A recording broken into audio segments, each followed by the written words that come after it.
seaports, and highways, which have all been sectors that benefited from the government's reforms since the start of our journey in late 1990s.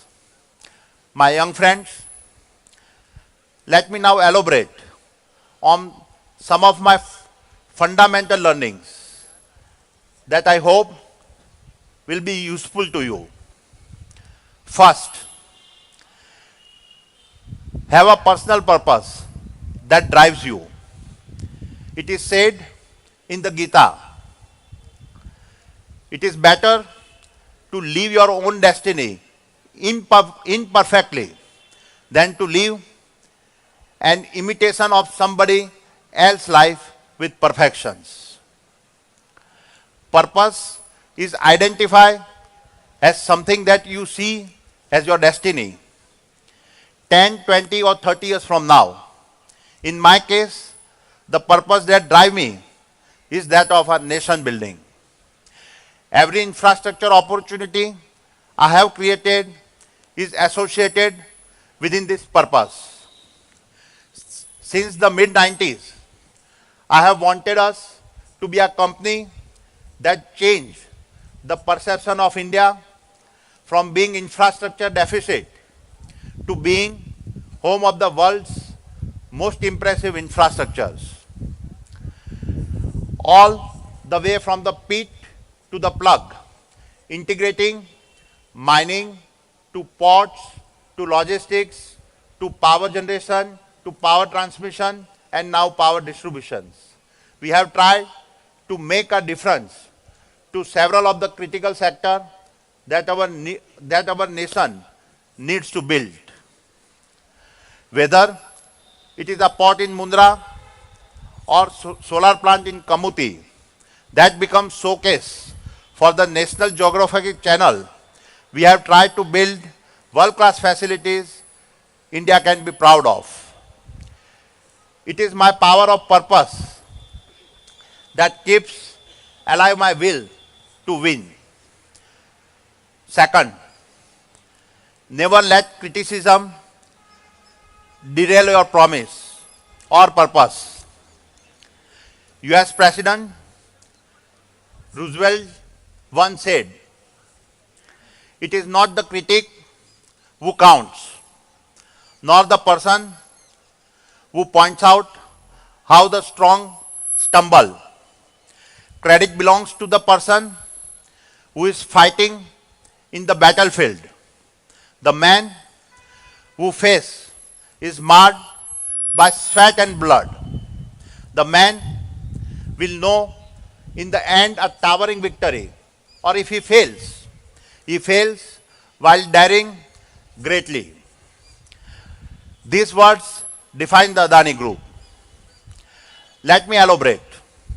Our journey in thermal power and coal mining has often come under criticism by many outside India that believe India should give up on coal.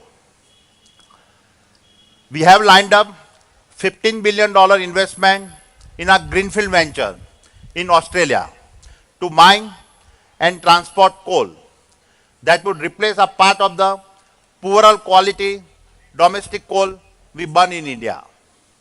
This is the largest overseas greenfield investment ever planned by any Indian company.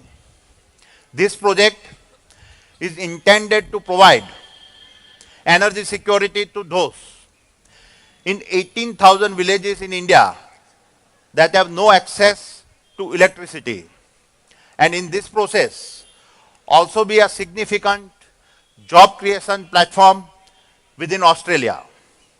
However, in recent years, our project has faced intense resistance abated by some international NGOs and competitors who have turned to vicious personal attacks and used the press to their advantage. I will be the first to agree that global warming is a challenge we have to tackle. and a cleaner energy is critical. However, it is possible to believe in both coal as well as renewables. The fact is that India is one of the lowest emitters of carbon dioxide on a per capita basis. The fact is that we have 300 million of our fellow Indian citizens that lack access of power. The fact is that renewable energy technologies are not currently ready to provide uninterrupted baseload power.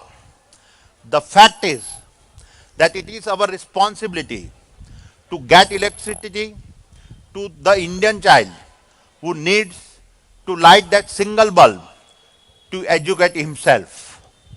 And the fact that you and I cannot sit on the sidelines and watch this happen and take no action. What the critics don't mention, the fact that we are aggressively pursuing renewable energy.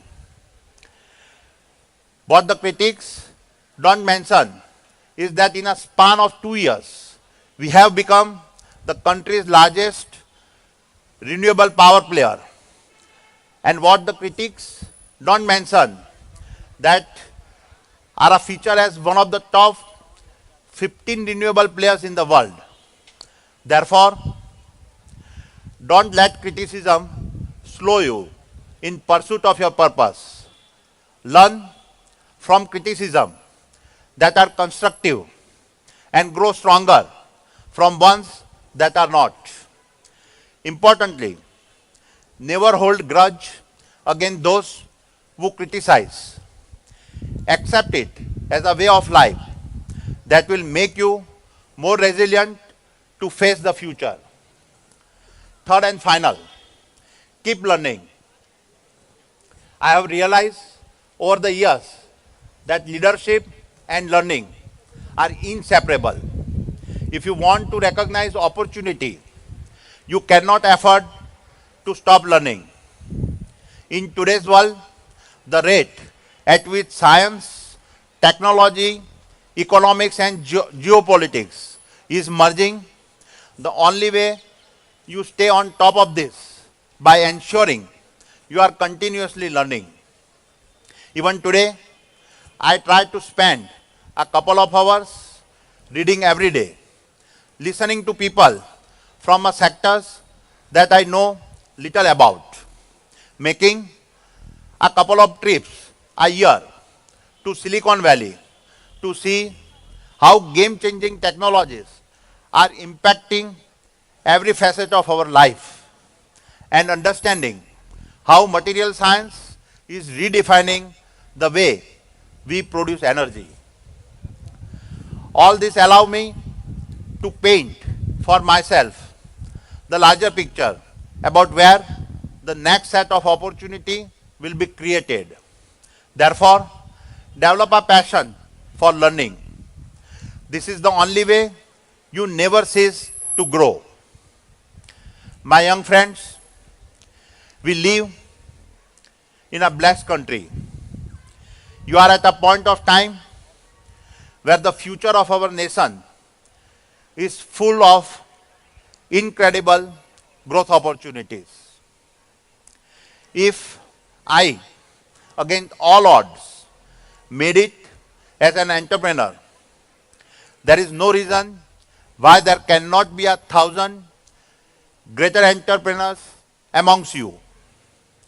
Keep in mind that for every one of you here, there is a million out there who are less fortunate. Therefore, whatever you do it keeping your greater purpose in mind. Do it for your parents who have invested their life in you. Do it for your teachers who have selflessly worked for your success. And do it for that child who does not have the privilege of studying in a college like you. My young friends, I wish you the best. May all your aspirations come true, and may you take our nation, India, to great heights. Thank you. Jai Hind.